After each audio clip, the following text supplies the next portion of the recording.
Mag-aalas 4 na nga sa mga oras na yun mga sisilabs at magsusundo na nga kami ng aming mga estudyante. At kita niyo naman sa aking mukha mga sisilabs na hindi naman halatang naiinitan. Naku, nakasentro pa nga yung araw sa akin. And by the way mga sisilabs ay dito na nga kami at papunta na nga kami sa Pilot Elementary School. At dito lang po yan mga sisilabs ko sa Tacurong City. At sa mga bagong followers ko po dyan mga mare, ay dito nga po ako nakatira sa Tacurong City. At least po ay nasabi ko po sa inyo kung taga saan po ako. Dahil alam ko po na karamihan po sa aking mga followers ay hindi nga po alam kung taga saan po talaga ako. So ngayon po at least na-share ko po sa inyo. So by the way mga sisilabs, ito na nga kami sa harap ng SKSU at magkatabi lang po yan ng Pilot Elementary School. Sa dami ng chika ko mga sisilabs ko, ayan nga at nakatulog na nga si Bia sa tricycle. Ayan, sumama ka pa kasi. Anak niyo rin ba mga sisilabs, ganyan din pag nakakaninig ng andar ng motor ay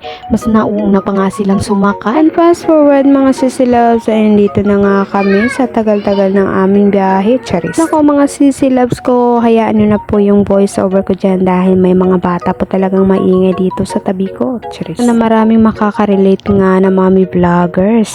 Kapag nga kayo ay nagpo-voice over, ay panigurado ay meron ding chikiting na makulit sa tabi nyo. Pagka nga may mga bata sa tabi natin, hindi nga tayo makapag-concentrate sa pagpo-voice over. Na siya, bubat naman mga sisilabs ko. Sukran sa panonood.